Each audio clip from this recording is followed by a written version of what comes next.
Salam sejahtera para pendengar yang terkasih. Selamat bertemu kembali dengan Yayasan Pelayanan Media Antioquia yang didirikan oleh Pendeta Bigman Sirait untuk melayani Tuhan Kepala Gereja melalui media. Untuk memperluas wawasan umat Tuhan, PAMA juga menerbitkan tabloid Kristen Reformata, Reformata Online, Reformata Audio Streaming. Juga tersedia buku-buku karya Pendeta Bigman Sirait dan ratusan CD khotbah. Doakan dan ikutilah pelayanan PAMA di radio, di berbagai kota, dan pelayanan televisi di Indovision, Live Channel, Kabelvision, Family Channel. Untuk informasi lebih lengkap, klik www.reformata.com www.reformata.com www.reformata.com.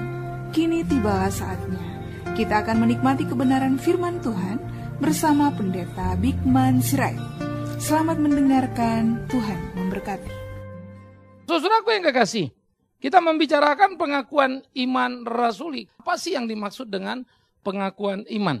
Nah, saudara-saudara, terminologi kata iman menjadi perlu dulu untuk kita diskusikan sebelum kita berbicara tentang ikrar atau pengakuan.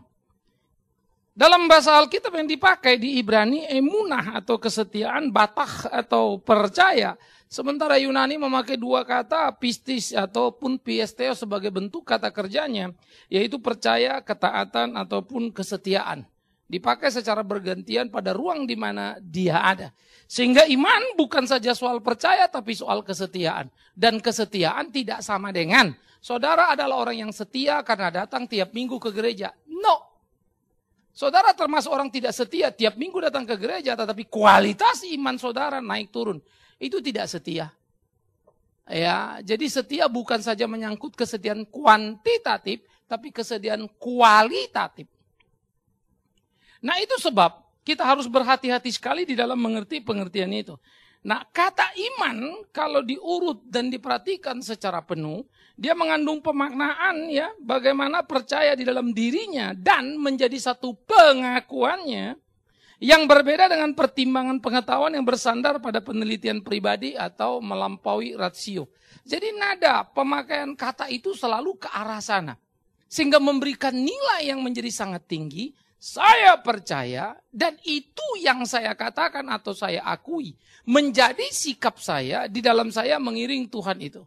Ya, sehingga di dalam percaya yang saya pahami itu, di dalam percaya yang saya yakini itu, yang saya katakan itu, saya percaya.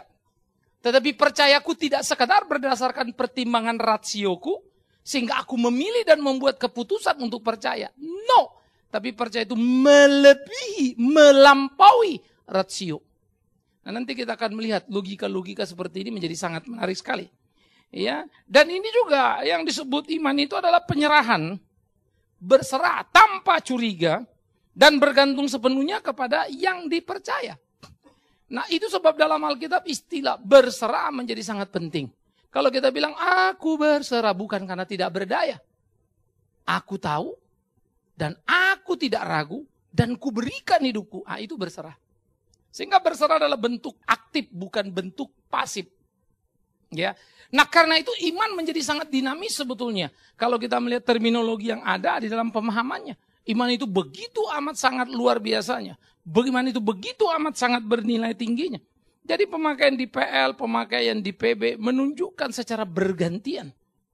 Bagaimana iman itu mempunyai nilai yang tinggi di dalam kehidupan kita. Bagaimana iman itu menyangkut satu sikap percaya. Bagaimana iman itu menyangkut satu sikap setia. Bagaimana iman itu menyangkut satu sifat yang taat. Dan bagaimana iman itu menjadi satu sikap penyerahan yang penuh. Dan tidak berburuk sangka. Karena itulah engkau tidak layak dikatakan Alkitab kalau engkau mendua hati. Mendua hati sama dengan tidak beriman. Jadi Alkitab itu memberikan ketegasan yang sangat luar biasa. Melenceng sedikit tidak pas dengan apa yang Tuhan mau. Itu yang disebut Alkitab dosa. Iman pun sama. Dia mesti tepat arah, tepat sasaran. Ya, itu sebab dikatakan tidak tiap orang menyebut namaku Tuhan, Tuhan masuk surga. Tapi mereka yang melakukan kehendak Bapakku. Iman membuat aku percaya pada dia dan taat pada apa yang diperintahkannya. Tapi kalau saya tidak melakukan apa yang dikatakannya, percuma saya bilang saya percaya. Karena kalau soal percaya, setan pun percaya sama Tuhan Yesus. Takut dan gemetar, tapi setan tidak pernah menyerahkan dirinya. Sehingga the quality of faith kita, the quality of life kita itu menjadi sesuatu yang sangat penting. Bagaimana kita memahami iman dan dihidupi oleh iman itu. Dan bagaimana hidup kita menjadi satu pertandingan yang prinsipil. Karena itu saudara-saudara, semua orang boleh bilang saya percaya Yesus. Tapi apa yang dimaksudnya dengan percaya Yesus? Semua orang bilang saya percaya Allah. Tapi apa yang dimaksudnya dengan percaya pada Allah? Percaya Allah adalah apa yang saya ingini dia berikan atau percaya Allah apa yang dia ingini saya lakukan. Itu dua hal yang berbeda bukan? Apa yang saya ingini dia lakukan, maka saya percaya sama dia. Dia selalu kabulkan doa saya. Atau sebaliknya saya percaya sama dia, apapun yang dia suruh saya lakukan. Itu jungkir balik sudah. Dua arah yang bertolak belakang itu. Sementara semangat iman kita adalah karena apa yang kita minta dia berikan, maka kita percaya. Padahal iman bukan itu. Nah jadi dinamika di dalam bagian seperti ini menjadi satu bagian yang perlu untuk kita pahami. Apa sebetulnya yang dimaksud dengan iman. Kemudian yang kedua saudara, bagaimana Ibrani menggambarkan bagian itu dengan sangat indah. Ibrani mengatakan iman adalah dasar dari segala sesuatu yang kita harapkan dan bukti dari sesuatu yang tidak kita lihat. Karena iman telah diberikan kesaksian kepada nenek moyang kita.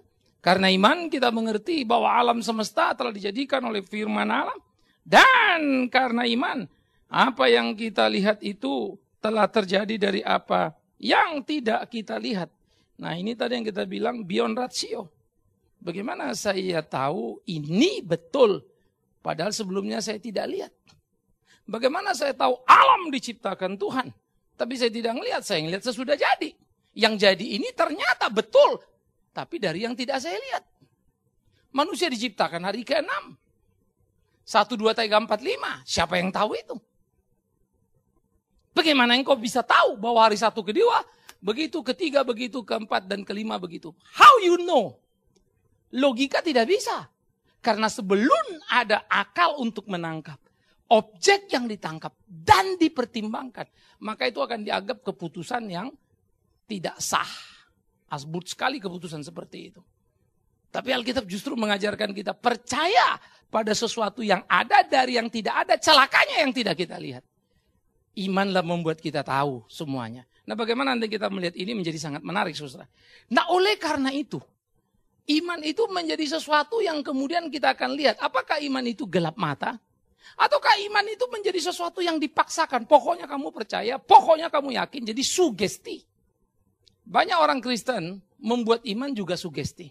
Perkatakan apa kata Tuhan. Perkatakan, imani. Itu sugesti. Kamu gak usah teriak perkatakan, kamu gak usah teriak imani. Kamu akan dihidupi oleh iman. Kamu tidak bisa menghidupkan iman. Kita dihidupi oleh iman, bukan kita yang menghidupkan iman. Waktu kita dihidupi oleh iman itu mau nggak, ngikut nggak, taat nggak? Tapi kita jadi lain kan, iman jadi mantra. Saudara. Dalam nama Yesus pasti, dalam nama Yesus pasti begini. Itu bukan mantra. Ya, ketika saya yakini itu iman saya. Orang ateis pun dia beriman bahwa tidak ada Allah. Dia perlu iman untuk percaya Allah tidak ada. Itu pun imannya. Orang evolution percaya. Dunia ini terjadi bukan karena dicipta. Tapi karena sebuah pergerakan yang disebut evolusi. Dan bukan revolusi. Bergerak lambat tetapi terus menerus. Nah jadi kalau kita melihat seperti itu. Maka iman adalah sesuatu kerangka pikir yang saya belajar, saya uji dan saya yakin. Saya imani. Iman yang dimaksud di Alkitab bukan itu. Maka itu sebab pengertian iman menjadi perlu hati-hati. Dalam terminologi umum atau terminologi yang khusus yang spesifik. Nah kalau sudah dibilang iman di dalam kekristenan, berbanding lagi orang Kristen pun punya pemahaman iman yang bisa beda-beda lagi. Maka kita mesti ngeliat lagi menjelajahnya ke dalam Alkitab. Saya ambil contoh sebelum kita lanjut. Saudara harus beriman saja, jangan pakai pikiran. Itu Kristen apa enggak itu? Nah ini menarik saudara. Nah di sini kita akan lihat, Kristenkah itu? Nah Alkitab bilang apa soal itu? Dari Ibrani, mari kita lihat dan kita selusuri. Apa yang kemudian menjadi gambaran yang sangat menarik di dalam terminologi iman itu? Ya. Maka saudara, kalau kita melihat dari bacakan kita tadi Ibrani, maka kita menemukan elemen-elemen daripada iman atau bagian-bagian yang harus ada pada iman itu. Apa? Pertama, dia menjadi pondasi dari seluruh pengharapan yang bersifat abadi. Karena pengharapan iman tidak pengharapan hari esok yang di kesementaraan, tapi hari esok yang di kekekalan. Sementara masih terlihat, besok kira-kira bisa tahu. Kalau lihat mendung, ini mau hujan. Bisa ya? Kita percaya ini bakal hujan nih, karena bisa dihitung. Kalau ngelihat ekonomi, kira-kira kita bisa lihat ini bakal naik, bakal turun, atau bakal apa. Wah ini kalau gaya hidup begini, ini bakal kolaps nih. Nah, kita bisa hitung. Oke? Tapi itu berdasarkan kalkulasi matematis kita. Yang menjadi persoalan kedua kemudian saudara, ini bukan bicara itu, tetapi bahkan sesuatu yang tidak terdeteksi oleh rasio kita ini. Yaitu hidup yang kekal. Dan kita percaya sampai ke sana. Pertanyaannya, kalau begitu, bagaimana pertanggungjawaban rasionalnya? Kan gitu kan? Enggak rasional dong. Oh you belum tahu kok, belum ngelihat kok, belum pernah mati, kok tahu mati ke surga. Kata Alkitab, itu kan katanya. Kalau begitu kan sama saja kamu percaya apakah yang dikatakan orang, tapi betul apa enggak kan kamu belum tahu. Ada benarnya. Sekarang kita jelajah yang kedua lagi terus. Iman ternyata dikatakan juga adalah bukti dari yang tidak terlihat. Akhirnya kita bisa melihat. Waktu kita lihat ada bumi, tahulah kita itu dijadikan Allah. Persoalannya, bumi dijadikan itu nun anta beranta di sana. Langit bumi sudah ada, baru Tuhan menatanya. Hari pertama, kedua, ketiga, dan seterusnya. Pada mulanya langit bumi itu sudah berbentuk gelap gulita. Jadi kalau pada mulanya in the beginning kita nggak tahu, belum masuk dalam ruang dan waktu. Belum jadi hari pertama, bumi sudah ada. Berapa lama bumi itu ada? Nggak tahu. 1.000.000 semiliar tahun nggak tahu. Karena kita belum mengenal konsep ruang dan waktu. Sampai Tuhan menyekat ruang itu. Ada ruang yang disebutnya atas dan udara. Ada ruang yang disebutnya bawah dan darat. Ada juga ruang yang disebutnya air. Lalu ruang itu nanti disekat-sekat lagi. Dan tergantung kepada aktivitas kita. Lalu ruang tadi yang kita sebut darat tadi, di kotak-kotak lagi, ini hutan, ini perumahan, dari perumahan ada rumahmu, rumahku, kamarmu, kamarku, dan terus kita makin masuk dalam ruang. Ruang itu dikuasai oleh waktu. Dan waktu terus bergulir dan bergerak, memakan ruang itu. Einstein telah mengajarkan dan menunjukkan dimensi keempat adalah waktu. Garis, bidang, ruang. Itu 3 dimensi. Dimensi keempat, time. Sayang, iman disebut sebagai dimensi keempat. Bagi saya itu penghinaan dan downgrade. Iman itu multidimensi. Beyond dimension. Karena dia membawa kita percaya pada yang tidak terlihat itu. Nah, sampai sini, oke. Sekarang kalau saya lihat, oke, bumi ada. Tapi kan belum tentu Allah yang menjadikan kan ya. Bagaimana argumentasinya itu Allah? Karena orang Hindu bilang itu Brahma. Bagi orang Buddha itu sudah ada sejak dulu kala. Mirip mungkin Buddha dan evolusi bisa dengan cepat ketemu. Karena pada Buddha tidak ada Allah.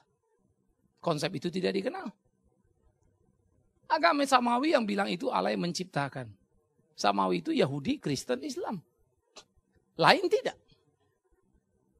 Nah bagaimana kita mau membicarakan ini? Maka akan dibilang lagi iman tidak bisa dipertanggungjawabkan, bukan? Karena nggak ada logikanya. Menarik saudaraku.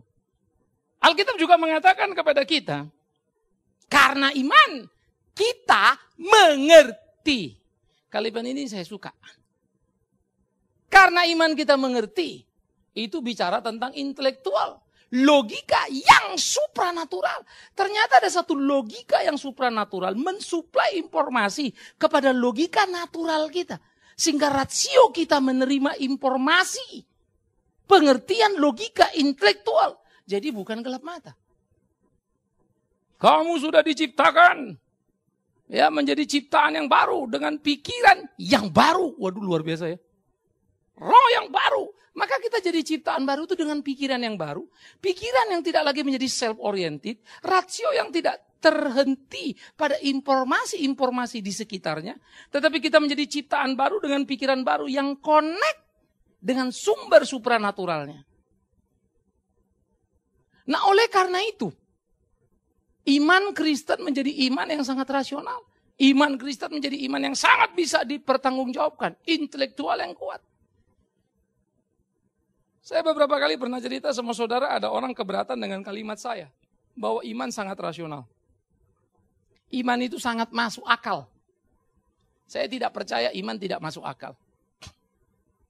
Nah mari kita menguji logika natural kita. Untuk menguji logika supranatural itu bisa dipertanggungjawabkan apa tidak. Nah, mari kita melihat. Pertama kalau kita berbicara tentang iman yang masuk akal. Ada orang bilang sama saya, Pak, sorry ya. Ada banyak hal yang gak masuk akal. Bapak gak bisa bilang iman itu masuk akal. Saya bilang, dari banyak itu satu saja lah kasih tahu.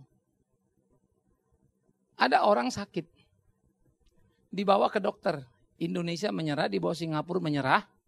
Dibawa ke Jepang menyerah, bawa ke Amerika menyerah. Yang paling baik di kolong langit ini.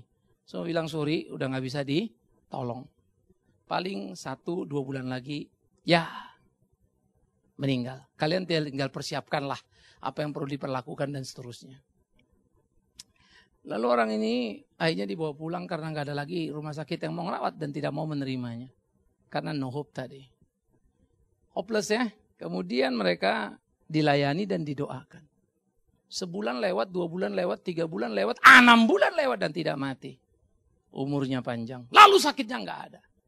Dan saya ditanya, kan nggak masuk akal Pak. Dokter sudah hands up. Saya bilang logikamu yang salah. Akalmu yang nggak masuk.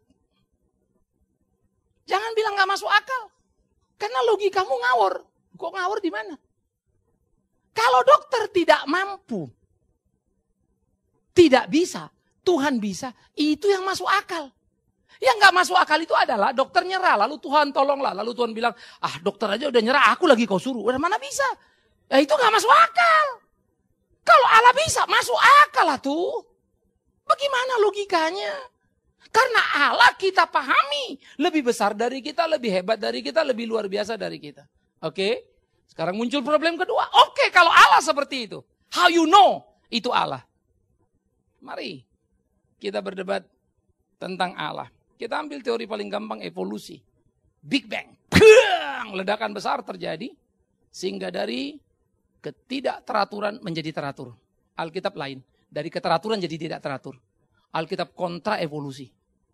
Nyatanya dunia betul. Dari teratur jadi tidak teratur. Manusia makin hari makin biadab. Alam makin kacau. Silakan tunjukkan di mana keteraturan. Keteraturan itu semu. Sopan santun itu basi. Itu cuma packaging. Real dunia ini menuju kehancuran. Egosentris yang sangat hebat.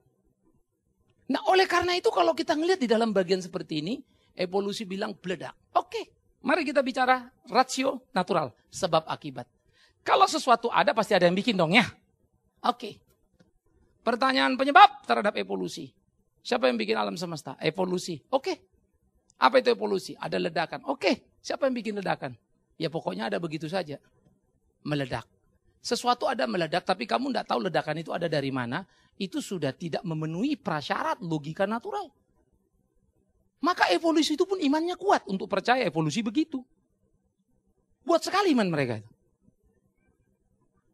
Iman bahwa sudah terjadi ada ledakan besar. Sehingga alam semesta ini terjadi. Belum lagi kalau kita ngomong. Binatang di air lalu keluar merayap, lalu jalan, lalu terbang. Dari berbagai struktur terjadi segala sesuatu. Gap design menjadi problem paling besar. Dulu monyet jadi manusia. Monyet sekarang itu terlambat evolusi itu. Itu konsekuensi natural. Nah saudara-saudara, dicari terus DNA-nya, naturnya, selnya, dihitung semua. Kemiripan memang ada. Tapi tidak mutlak kesamaan. Ya, saya kadang-kadang pikir monyet itu ya manusia paling tolol ya. Pertama lambat jadi manusia, kedua goblok pula lagi. Disekolahkan pun susah. Dan lucunya kalau monyet bisa bawa pisang 3 tambah 3 jadi bawa pisang 6, bawa angkat pas. Kita ketawa setengah mati. Itu monyet umurnya udah lama tuh. Anak kita baby itu lucunya setengah mati. Tapi kita kurang menghargai. Betapa jahatnya kita ya. Orang sudah cukup pintar pun kita goblok-goblokin. Padahal dia lebih pintar dari monyet. Walaupun paling goblok di kelasnya. Pernahkah saudara berpikir manusia itu begitu jahatnya? Nah sekarang kita kembali. Kalau begitu siapa yang jadikan? Kita bilang Allah. Allah yang maha kuasa, yang luar biasa mengatur semuanya. Dan dia menyatakan dirinya di dalam Alkitab. Mari kita uji informasi Alkitab. Kan begitu. Memang sulit percaya Allah itu ada. Karena nggak bisa dibuktikan dengan logika natural kita. Sulit percaya Allah itu ada. Karena nggak bisa tersentuh, terjamah, terukur. Tapi jauh lebih sulit untuk percaya Allah tidak ada. Itu crowded luar biasa. Karena kalau Allah tidak ada, apapun penjelasanmu itu adalah penjelasanmu. Tapi Alkitab bertanggung jawab atas penjelasannya. Ini yang menjadi menarik. Sehingga dalam historika perjalanan sejarah ribuan tahun. Bergerak. Sejak Adam terus bergerak. Kita tidak tahu Adam jatuh umur berapa berdosanya. Umur 1000, 5000, 20.000, nggak ngerti kita. Pokoknya begitu dicipta, satu pasal langsung jatuh dalam dosa. Itu saja, selesai. Berapa lama itu terjadi? Nggak ngerti. Karena memang itu informasi tidak terlalu penting bagi kita. Bahwa dia jatuh dalam dosa, clear. Adam jatuh dalam dosa, saudara. Manusia berdosa. Lalu diceritakan akan terjadi ini. Sulit membayangkan bahwa janji Yesus di Kejadian 3:15 bisa digenapi janji Allah itu pada diri Yesus di atas kayu salib. Ribuan tahun kemudian. Bagaimana bisa? Minimal itu dari Abraham saja 2000. Mundur ke Abraham kalau dihitung-hitung lalu punya anak segala macam ya kurang lebih 4000, 6000-an. Maka kalau dihitung itu di dalam angka 4000 sampai 10.000 sampai ke Yesus Kristus. Ya, itu saja sudah terlalu jauh. Terlalu sulit untuk membayangkan sesuatu terjadi. Tapi akurat tuh. Alkitab berkata Yesus akan lahir di Bethlehem. Padahal Maria ada di Nazaret. Nggak ada yang suruh Maria ke Nazaret. Gara-gara Agustus bikin sensus. Padahal malaikat bisa kasih tahu kan. Terjadi itu. Dan Maria ke Bethlehem. Tapi Maria ke Bethlehem juga tidak sempat persiapan. Karena sensus sangat mendadak. Sudah hamil tua. Sehingga kontraksi sepanjang perjalanan. Gedebub sampai di Bethlehem langsung melahirkan. Pas ia datang dalam kehinaan. Pada milik kepunyaannya. Tapi dia ditolak. Andai kata Maria dikasih tahu awal. Berangkat awal. Persiapannya awal. Pasti rapi kelahirannya. Cerita itu jadi nggak pas ya. Orang Majus, bagaimana dia sampai ke Bethlehem? Di bawah bintang? Tidak. Dia cuma di bawah bintang sampai ke Yerusalem. Habis itu muter dia bingung. Maka dia pergi ke istana Herodes. Nanya, di mana sih? Cuma cerita selama ini salah aja kita dengar. Bintang bawa dia ke Bethlehem. Lalu sampai di Yerusalem, Herodes kaget, panggil imam. Imam yang baca. Imam itu pintar, hebat, teliti, jago. Dan dia tahu, Bethlehem kota kecil. Itu di Mika 800 tahun sebelum Kristus. Lalu dia bilang, ada di Bethlehem. Majus pergi ke Bethlehem walaupun imam itu tetap di istana. Karena di istana, ingat, selalu enak. Ada babi panggang. Dan pendeta paling suka itu. Maka dia tidak pergi dari istana itu. Kita orang Kristen banyak penjahat. Persis kayak imam itu. Penjahat luar biasa. Dia tahu beri sukacita tapi dia tidak tinggalkan kenikmatan. Dia mau di situ. Dia nggak peduli Yesus, sekalipun disebutnya. Kita seringkali banyak jadi orang Kristen yang jahat. Tahu bagaimana harus semestinya, tapi tidak mengerjakannya. Nah, kemudian orang Majus sampai. Lalu bintang itu berhenti di satu tempat, dia masuk lalu dia lihat. Majus itu bukan orang tolol, Majus itu orang pintar. Maka Herodes menerimanya. Maka mereka punya uang dan bisa membaca bintang. Mereka astronomi di waktu lampau, intelektual keren. Mereka bukan orang tolol mau pergi. Tapi heran. Ketemu bayi yang cuma bayi. Mereka sujud dan menyembah. Berikan mas kemenyan dan mur. Pulang dengan sukacita. Tapi kemudian Roh Kudus kasih tahu. Supaya jangan balik. Lewat mimpi mereka diberitahu. Dan mereka tidak kembali kepada Herodes. Herodes marah. The Great Herodes, Herodes Agung waktu itu belum menjadi pecah 3 Herodes. Nanti zaman Yesus mati. Disalib itu sudah Herodes yang lain. Herodes lahir. Yesus lahir itu Herodes bapaknya, Herodes yang kemudian. Maka Herodes Agung marah setengah mati. Merintahkan pembunuhan anak-anak di bawah usia 2 tahun. Persis apa yang dikatakan PL. Akan terdengar ratap dan tangisan. Dan Yesus harus lari ke Mesir bersama Maria Yusuf. Apakah orang Majus salah? Kenapa berhenti di Yerusalem? Coba gak berhenti kan gak begitu. No. Memang itu skenarionya. Maka skenario Allah membuat Maria Yusuf menderita. Yes, itulah kehormatan anak Tuhan. Sampah kita kalau berpikir hidup kita akan nyaman, tenang, dan enak. Sampah kita kalau berpikir kekristenan membuat kita mulus dan tenang. No, goncangan akan terjadi dalam hidup kita. Tetapi kita akan dikuatkan, dimampukan sehingga mempunyai kepuasan dalam mengiring Tuhan kita. Maria Yusuf pergi, lalu kembali lagi. Supaya genaplah apa yang dikatakan kitab suci. Dari Mesir, anakku kupanggil. Sehingga skenario PL dan PB dimulai. Dari Mesir, anakku kupanggil. Musa membawa orang Israel pulang dari Mesir menuju tanah perjanjian. Yusuf Maria kembali bersama bayi Yesus dari Mesir kembali ke tanah perjanjian. Bagaimana mau menceritakan itu kebetulan? Akhirnya logika natural pun tidak bisa membantahnya. Maka logika natural ini kemudian meyakini itu betul. Bagaimana bisa yakin betul? Nah, disitulah logika supranatural mensuplai. Sehingga aku percaya, maka aku tahu. Sementara penjelasan evolusi adalah teori yang bergerak. Dulu katanya begini, sekarang begini, dan seterusnya. Berapa miliar umur dunia sudah berapa versi yang muncul. Udah macam-macam itu. Jadi perkembangan teori sains berkembang sangat cepat sekali. Yang dulu sudah nggak laku lagi. Datang lagi yang baru, datang lagi. Evolusi saja pun sudah berkembang penahapannya. Ya, jadi evolusi yang bergerak pertama di dalam spesimen yang sama. Darwin lah yang membuat ledakan besar. Teologi evolusi yang lintas spesimen. Monyet jadi manusia, itu Darwin itu. Sebelumnya ada orang-orang evolusioner yang cari-cari tapi masih di inter yang sama. Katakanlah seperti dasar ide saja ya. Ulat, kepompong, kupu-kupu. Kan kagak kebayang tuh jadi kupu-kupu ya. Tapi itu bukan evolusi karena bergerak cepat, itu kan revolusi. Ya, tapi evolusi gambaran seperti itu jadi. Tapi dari jalur yang sama.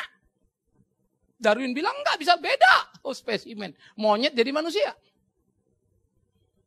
Nah, itu Darwin bikin kejutan. Walaupun terakhir Darwin sebetulnya ragu sendiri dengan teorinya. Tapi pengikut Darwin yang paling kuat dan khususnya komunis paling senang. Karena mereka merasa mendapat kekuatan dengan keateisannya. Kita kembali kepada ide tadi awal. Maka seluruh pengetahuan-pengetahuan natural kita disuplai. Pengetahuan supranatural. Kita pertanggungjawabkan secara sistematika. Di dalam teori evolusi ingat ilmu itu yang lalu banyak gak laku kemudian laku. Alkitab yang lalu tetap laku dan tidak berubah. Itu yang menarik. Terjadi di kemudian hari. Ini gak ada di teori evolusi begitu. Anda kasih tahu sama saya daya tarik mana yang lebih kuat. Mana yang lebih argumentatif. Jelas dong yang sudah ngomong dan terjadi kan. Kalau terjadi baru ngomong, itu juga siapa juga bisa. Bawa ke lab lalu bilang, oh ini. Ya gampang itu mah. Ngerti maksud saya ya? Iman itu tidak itu. Apa yang akan terjadi ke depan kita sudah tahu karena Alkitab sudah bilang. Kita tidak tahu hari esok apa yang terjadi. Karena kita terbatas dalam ruang dan waktu. Kita bisa mengira-ngira dengan logika natural kita, tapi kita juga nggak tahu persis begitu apa enggak. Tetapi logika supranatural kita nggak ragu. Besok pasti Tuhan beri yang terbaik. Besok Tuhan pasti jaga kita. Amin. Itu logika yang paling kuat. Saya sih ragu Pak. Ya nggak apa-apa berarti kau nggak beriman. Itu saja kan. Nggak ada yang maksa kau untuk percaya. Karena keimanan adalah relasi pribadi dengan Tuhan. Kalau aku harus mati, aku siap mati. Wih, hidupku Kristus mati keuntungan. Nggak akan kau temukan ucapan sekuat Paulus di kolong langit ini dari mulut siapapun. 1000 filsuf kau kumpulkan. Jadi kalau kita bilang bukti-bukti natural terlalu banyak. Menunjukkan keunggulan, kehebatan Alkitab yang tidak terbantah. Itulah iman kita. Ya, di atas dasar itulah iman kita itu berdiri dan kokoh. Nah, iman itu pun mendorong kita. Sehingga dikatakan karena iman, darah Habel berteriak. Karena iman, Abraham pergi sekalipun dia tidak tahu mau ngapain dan mau kemana. Iman mendorong dan melahirkan sebuah tindakan. Itu sebab tidak bertindak, maafkan saya. Kau boleh bilang kau orang beriman. Pohon dikenal dari apa? Begitulah orang beriman. Dia akan melakukan itu. Dia akan bertindak. Sehingga orang beriman akan mengalami progres yang hebat dalam hidupnya. Perubahan demi perubahan. Menuju kepada kesempurnaan itu. Ukur umur kita berapa? Berapa lama kita mengenal Tuhan? Patut kita mempertanyakan. Patut kita menguji diri sendiri ya. Berapa banyak perubahan yang terjadi dalam kehidupan. Karena seharusnya iman memberikan kita dorongan-dorongan luar biasa. Untuk terus menjadi seperti apa yang Tuhan mau. Ini iman. Strong point betul. Ya, Karena itu iman harus bisa dipertanggungjawabkan secara rasio yang sudah diperbarui. Maka kalau orang tanya kamu sih bisa jawab. Tak boleh tidak bisa jawab. Bahwa belum tahu itu nomor 2. Kita perlu belajar. Tapi tidak ada pertanyaan yang tidak bisa dijawab. Ingat, kalau ada pertanyaan tidak bisa dijawab cuma satu itu. Pertanyaannya salah. Yes. Pertanyaan salah coba kau jawab ya jadi salah semuanya. Banyak orang tidak tahu bertanya. Dan banyak orang menjawab tidak tahu pertanyaan. Lalu coba dijawab ya kelahilah. Saya selalu melatih diri. Sorry pertanyaannya salah. Asumsi dari mana? Sehingga lahir statement seperti itu. Mesti diluruskan dulu. Kembali dulu ke standpointnya. Clear dulu apa yang dimaksud. Kan orang Kristen bilang begini. Kristen kan bilang gini. Alkitab bilang nanti dulu. Kata siapa? Yang mana tuh? Apa konteksnya? Kita lihat dulu. Nggak begitu tuh. Artinya pertanyaan salah kan. Ngapain dijawab? Diluruskan dulu. Tapi kalau sudah lurus semuanya. Percayalah akan ada jawabannya. Pertanyaan dunia ini. Tidak terlalu sulit. Alkitab akan menjawabnya. Tetapi. Jawaban Alkitab. Bukan tidak bisa dipertanggungjawabkan. Tapi seringkali tidak bisa dipercaya. Oleh orang dunia. Kenapa? Iman. Rasio supranatural. Tidak mensuplai informasi yang cukup untuk menangkap itu. Maka orang-orang Kristen berpikir beyond rasio. Hebat ya. Sehingga dia menjadi orang yang cerdas, pintar tapi tidak takut. Mati dia lihat sebagai keuntungan. Bagaimana orang dunia bisa melihat itu? Nggak bisa, saudara. Tapi bukan nekat mati loh. Wih, menarik loh hidup Kristen. Saya selalu pikirkan keberimanan dan saya termasuk kecewa dengan hidup saya. Banyak yang masih kurang. Mesti gini nih, mesti gini, mesti gini. Sometimes tapi saya masih takut lagi. Tapi saya tahu harus begini, harus begini. Waduh, berkelahi terus. Gak mudah, saudara. Terus mengasah kepekaan untuk mengerti apa yang menjadi kehendak Tuhan. Jadi itulah perkelahian kehidupan kita. Saudara-saudara yang kekasih, ini menjadi satu pemahaman yang penting di abad pertengahan, ya, relasi iman dan rasio.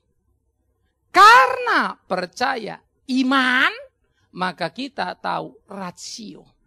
Kita tahu Tuhan menjadikan alam semesta dari tidak ada jadi ada. Karena iman. Evolusi lain. Karena tahu, maka percaya. Aku percaya alam ada karena sudah lihat. Gimana terjadi ya distrukturkannya? Oh evolusi dibilangnya entah apapun itu terserahlah. Karena ini, karena itu dan seterusnya. Tapi heran manusia di kolong langit ini. Apapun agamanya. Selalu selangkah dari evolusi. Karena kejadian alam semesta ada yang menciptakannya. Tapi heran loh ada peristiwa-peristiwa yang digambarkan coba supranatural nih. Dewa-dewi lah apalah dan segala macam. Dalam orang agama yang paling primitif terus bergerak begitu. Evolusi sebagai bapaknya apa nih, sains ini yang kemudian melompat membuang semuanya. Tapi heran, dia cuma membangun iman yang baru sebetulnya. Berbasiskan pengetahuan. Sains itu. Jadi dia meriset dulu, ngeliat dulu fakta-faktanya, dibuktiin dulu baru dia percaya. Kita karena percaya tahu. Tapi apa yang kita tahu tidak terbantah loh. Itu yang menarik. Maka orang Kristen bertanggung jawab terhadap setiap pertanyaan di kolong langit ini. Itu iman kita. Jadi kalau kita bilang karena percaya kita maka kita tahu itu adalah Injili ya. Tapi kalau karena kita tahu maka kita percaya itu yang disebut liberal. Jadi saudara, sementara apa yang kita sebut dengan pengakuan iman ya adalah rumusan yang genap dari gambaran apa yang disebut di dalam Alkitab, ya. Dinilai cukup untuk merangkum hakikat ajaran iman Kristen yang disepakati bersama oleh gereja di sepanjang abad dan segala tempat. Itu namanya pengakuan iman. Maka ini dirumuskan oleh gereja, maka kita selalu mengatakan, mari bersama-sama mengikrarkan pengakuan iman. Tetapi kita nggak bilang, mari sama-sama mengikrarkan hukum kasih. Salah kamu. Kamu tidak perlu ikrar, karena itu hukum kasih sudah final. Mari kita mengucapkan, membacakan sama-sama hukum kasih. Tapi kalau ini adalah perumusan yang kita buat terhadap kerangka dogmatika Kristen, yang kita tarik, ditarik gereja, dirumuskan. Lalu kita ikrarkan, ini loh pengakuanku terhadap Alkitab itu. Ikrar adalah apa yang kita yakini, itulah pengakuan iman. Pengakuan iman diikrarkan karena kita memformulasinya sebagai gereja. Tapi hukum kasih diucapkan, itu bukan formulasi kita. Itu sudah telak melak ajaran Yesus Kristus. Ini prinsip dulu. Oleh karena itu saudara-saudara, keterikatan gereja di sepanjang abad dan di segala tempat ya mempunyai rumusan yang genap. Dinilai cukup untuk merangkum hakikat ajaran iman Kristen yang disepakati bersama oleh gereja tadi. Bahwa pengakuan iman rasuli di waktu yang lampau itu dipahami sebagai statement of faith dari para rasul. 12 orang masing-masing memberikan pendapatnya, ucapan-ucapannya. Tetapi kemudian kalau diriset baik-baik tidak juga seperti itu. Dan itu menjadi resmi dipakai oleh gereja sejak tahun 800-an. Tuntutan pengakuan iman menjadi satu hal yang penting saudara. Memahami dengan baik konsep iman Kristen yang benar dan utuh sesuai ajaran Alkitab. Kalau saya bilang, aku percaya kepada Allah Bapa yang kuasa dan langit dan bumi. Kamu tahu nggak maksudnya? Dia pencipta. Yesus Kristus yang bangkit pada hari yang ketiga. Tahu nggak maksudnya? Itu detail-detail itu, pernik-pernik itu penting. Apa sih yang kita sebut dengan Allah itu? Apa yang kita maksud dengan Bapa? Apa yang kita maksud dengan Roh Kudus atau gereja yang kudus dan am? Apa yang kita pahami dengan semua itu? Sehingga pengucapan kita pengakuan iman tidak ritual lagi. Kita nggak boleh begitu. Kita mesti menghayati betul. Ya. Kita percaya juga kepada apa yang dipahami secara bulat tanpa ragu dan mengikat diri sepenuhnya. Jadi kalau kita katakan pengakuan iman kita, kita terikat di situ. Itu yang kita percaya. Kalau enggak ya jangan bicarakan. Ngapain kau ngomongin kau yang nggak percaya? Kau yang nggak ngerti. Kan salah kita. Lebih bagus jangan ikut-ikutan. Salah kita terhormat. Tapi kalau salah karena ikut-ikutan kita nggak punya prinsip. Dalam hidup ini kita punya sikap ya. Kalau A ya B ya B. Jangan terjepit pada satu situasi yang tidak perlu. Karena kita yang menjepitkan diri kita. Itu tidak baik ya. Tahu itu salah ya sorry. Mau teman pun ya sorry dah. Tapi kalau tahu itu benar ya biar musuh pun beri pujian. Jangan bilang enak nggak enak. Sikap final. Sikap bulat. Nah, itu pengakuan iman. Bertekad mewujudkan apa yang menjadi pengakuannya. Jadi kalau kita ucapkan pengakuan iman Rasul itu, tunjukkanlah kita gereja yang kudus dan am. Kudus nggak kita sebagai gereja? Am nggak? Am itu satu. Menarik ya. Masa tiap minggu diucapin lupa melulu sih? Sama kayak doa Bapa kami. Mari kita menaikkan doa Bapa kami misalnya ya. Bapa kami yang di sorga dikuduskan namamu, datanglah kerajaanmu, jadilah kehendakmu. Kapan jadinya ya? Ditabrak melulu. Kapan jadinya kalau kemudian tidak ada orang memperhatikan satu dengan yang lain? Kapan jadinya kehendak Tuhan itu? Itu gugatan pada kita. Gugatan pada saya. Jadi kehendak Tuhan dalam hidup saya sebagai suami. Saya suami seperti yang Tuhan suruh nggak terhadap istri? Orang tua terhadap anak begitu nggak? Sebagai seorang teman pada teman begitu nggak? Saya akan tanya. Kalau tidak saya mesti malu. Malu saya mesti doa Bapa kami. Kalaupun habis doa boleh bilang, Tuhan doanya bagus tapi itu bukan aku sih. Malu ya. Berilah kami hari ini makanan kami secukupnya. Padahal model kita kagak pernah cukup. Kurang aja terus. Jadi doa Bapa kami nggak cocok. Bukan tidak boleh kamu makan enak. Tapi kalau tidak ada makanan enak jangan kamu ribut. Itu Kristen itu ya aduh. Apa ya. Beklas banget ya. Dia nggak besar kepala karena makan enak. Dia nggak nangis karena makan nggak enak. Makan itu bukan soal enak nggak enak ya. Mensyukuri saja apa yang ada. Itu kan cuma sekedar rasa. Maka waktu kalau kita makan ya, coba pikirkan. Antara kita makan masuk ke mulut dan pemahaman kita ini berkat Tuhan. Nyambung gak kira-kira? Nggak nyambung ya. Tuhan terima kasih untuk berkatmu. Ini makanan gak enak nih. Ya artinya kan berkat Tuhan kagak enak ya. Apa ya ini? Gak mau makan. Nah. Ya berarti berkat Tuhan kau hina kan itu. Lebih bagus kau tadi gak usah berdoa kan. Tuhan aku mau makan tapi gak jelas yang kau makan ini berkatmu apa bukan. Ya lebih fair lah dikit gitu loh. Terserahlah kau mau makan apa enggak. Tapi bilang terima kasih untuk berkatmu lalu kita nggak makan ya lucu lah. Doa kita itu sering kali nggak connecting. Maka belajar menikmati itu ya. Baru saya pikir-pikir lagi iya ya Tuhan ya. Betapa tidak mudahnya bertuhan itu. Kalau kita dapat tidur kamarnya tahu-tahu bocor. Gimana? Oleh karena itu kita menguji segala sesuatu pernyataan kita itu dengan ukuran pengakuan iman yang kita yakini. Maka pengakuan iman itu harus kita kuat. Karena itu ikrarkanlah dengan sikap yang hormat, tidak asal. Itu sebab saya katakan, ayo kita mulai yuk taruh tangan kiri kanan. Tapi ingat ya, tidak berarti kalau kita dengan sopan, sikap hormat lalu sampai ke sorga. Enggak. Sikap hati kita. Tapi kalau sikap hatimu baik, masa sikap badanmu nggak bisa? Kan itu maksudnya ya. Kan nggak jadi sembarang. Ini kan logika-logika sederhana yang bisa kita terapkan. Nah kita pikirkan saudara yang kekasih. kita lakoni, bagaimana kita menjalani itu. Ya, nah sementara pengakuan iman rasul yang kita ucapkan itu seperti yang saya katakan tadi, lama dipandang sebagai pernyataan iman dari para rasul yang masing-masing membuat satu pernyataan. Namun sejatinya ini adalah pergumulan gereja di sepanjang abad. Sehingga gereja mula-mula, khususnya gereja muda, mengalami kesulitan luar biasa. Di awal abad ketiga saja, tahun 200-an itu kan terjadi pergumulan serius. Siapa Yesus ini? Paling tidak ada 200 tahunan gereja sangat dipengaruhi oleh pikiran Origenes. Yesus itu adalah setengah Allah, setengah manusia. Udah. Karena bingung mau bilang Allah ya kok enggak, bilang manusia ya kok enggak juga gitu kan. Setengah Allah, setengah manusia. Sempat diterima oleh gereja muda. Jadi sesudah era rasul, murid-murid sampai Polikarpus apa selesai, ya habis itu udah. Itu yang langsung interaksi dengan rasul kan. Selepas itu kan bapak-bapak gereja ini sudah ketiga, keempat, kelima generasinya. Bagaimana mereka merumuskan? Lalu kemudian muncullah seorang yang bernama Arius. Lalu dia bilang, kalau Yesus setengah Allah, berarti bukan Allah, kan setengah. Kalau Yesus setengah manusia, berarti bukan manusia. Lalu siapa dia? Arius menjawab, dia manusia sejati, bukan Allah. Athanasius langsung muncul lagi. Lalu menggumuli lagi. Lalu dia berkata, betul aku setuju. Yesus manusia sejati. Tapi bukan titik, koma. Dia juga Allah yang sejati. Baru mulai dirumuskanlah itu. Wah, itu pergumulan iman gereja. Alkitabnya mah udah selesai. Ada. Tapi membangun pemahaman terhadap Alkitab itu, bagaimana nih? Ini namanya berteologi kan. Gimana ya merumuskannya ya? Yesus itu yang mana nih? Siapa nih? Saudara, banyak pendeta, maaf ya saya tidak mau bermaksud apa.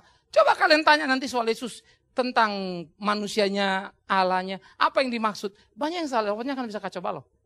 Tanya Tritunggal, banyak yang memakai contoh-contoh dari Sabelius.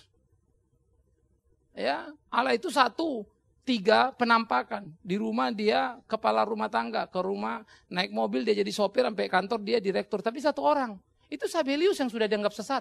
Tapi heran penjelasan itu sampai sekarang masih kuat. Pendeta make. How can? Karena nggak belajar sejarah kita.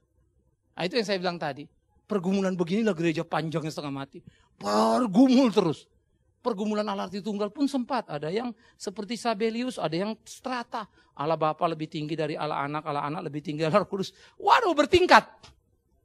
Wah, itu pergumulan panjang itu. Dirumuskanlah. Nah, di tengah perumusan itulah kita lahirkan pengakuan iman rasuli kita ini. Ini loh kita itu.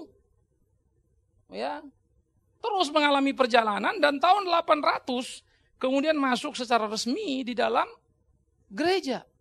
Karena memang abad-abad itu tarik-menarik gereja masih jalan, tarik-menarik antara gereja dan negara ya.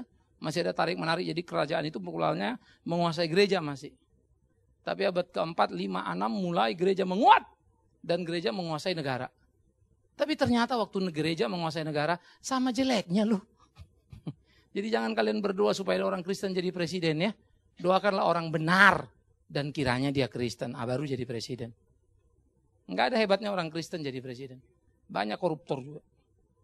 Penipu pun enggak kurang-kurang ya. Lebih bagus bukan Kristen. Jadi kalau koruptor enak teriaknya, koruptor kau, dasar bukan Kristen. Kan agak enak ya. Coba Kristen, koruptor kau, dasar bukan Kristen loh. Kacau ya. Jadi ini yang kita mesti perhatikan. Nah jadi gereja berproses. Saat ini diterima baik oleh gereja ya. Baik Katolik maupun Protestan. Ya karena memang 800 itu kan gereja masih satu. Sesudah pertikaian terjadi di abad 16, abad 17 ya 16 awal. Dari mulai 11 ada koreksi terhadap gereja. Terus 12, 13, 14, 15, 16, 17 meledak terjadi gerakan reformasi. Tetapi soal pengakuan iman rasuli diterima bulat baik Katolik maupun Protestan. Hebat ya. Ada satu sinode gereja membuat pengakuan iman sendiri. Dan agak mengerikan juga memasukkan beberapa statement yang menurut saya sangat menakutkan. Keblinger kreatif, tapi tidak menyadari historinya. Karena dianggap pengakuan iman rasuli itu cuma gereja-gereja GKI, GPIB yang ngucap-ngucapin deh pokoknya gitu loh. Itu bukan gereja kita, salah ya. Itu bukan gereja GKI punya. Sebelum lahir namanya, bukan jangan bilang GKI, GPIB, HKBP atau apapun. Sebelum ada itu, entah di mana itu ada itu. Belum ada Protestan. Tahun 800 gereja sudah mengikrarkan itu. Bagaimana bapak-bapak gereja masa kini itu kok sombongnya setengah mati? Karena nggak ngeliat sejarah lalu menganggap itu penempelan pada sinode. Salah. Ya. Oleh karena itu penting bagi gereja di segala abad dan tempat untuk mengikrarkan itu.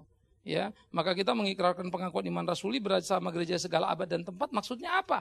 Segala abad artinya dari tahun ke tahun gereja itu.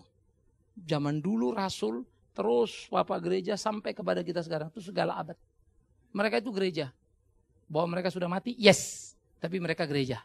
Sebagai gereja mereka hidup nggak? Hidup. Badannya yang mati. Maka kita bersekutu terikat dengan kuat. Dalam semangat. Yang terus turun-temurun pada kita.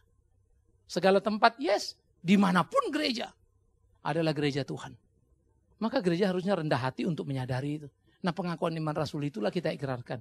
Nah, itulah Protestan Katolik salah satu titik yang manis sebetulnya ya. Titik temu yang bagus sekali. Tapi dirusak oleh beberapa Protestan lagi. Kadang memang Protestan ini kalau nggak memprotes nggak enak. Sampai terakhir dirinya pun diprotesnya. Susah juga kita. Nah, ini histori. Ya. Nah, oleh karena itu ketika dikatakan, aku percaya kepada Allah yang Maha Kuasa Khalik langit dan bumi. Kepada Yesus Kristus anak yang tunggal Tuhan kita. Apa itu anak yang tunggal? Apa pengertian? Dikandung dari Roh Kudus. Bagaimana dikandung dari Roh Kudus? Emang Roh Kudus mengandung? Lahir dari anak darah Maria. Bagaimana itu? Wah, itu menarik ya. Bagaimana Roh Kudus mengatakan kan oleh kuasa Roh Kudus Maria mengandung bukan karena hubungan biologis. Itu menarik. Sehingga kita hanya punya pemahaman yang luar biasa. Maka bagaimana ya ketika kita yakin berdiri sendiri ini, mesti betul tunjukkan kualitas kita yang sungguh-sungguh. Kalau enggak kan sama aja. Semoga kita bisa menjadi koreksi pada yang lain. Tapi jangan sampai dikoreksi yang lain. Saya harap ini menjadi pembelajaran penting kita saudara, sehingga tiap minggu nanti kita mengikrarkan pengakuan iman rasul itu jangan lagi sembarang ya. Pahami dengan baik ya. Amin. Kita telah mendengarkan firman Tuhan yang disampaikan oleh Pendeta Bikman Sirait. Bagi Anda yang merasa diberkati dan ingin menjadi mitra PAMA dalam melayani melalui doa, daya dan dana, silakan menghubungi kami melalui telepon 021 392 4229 021 392 4229. Email di pama_yayasan@yahoo.com pama_yayasan@yahoo.com. Sampai bertemu kembali di waktu dan gelombang yang sama. Tuhan memberkati.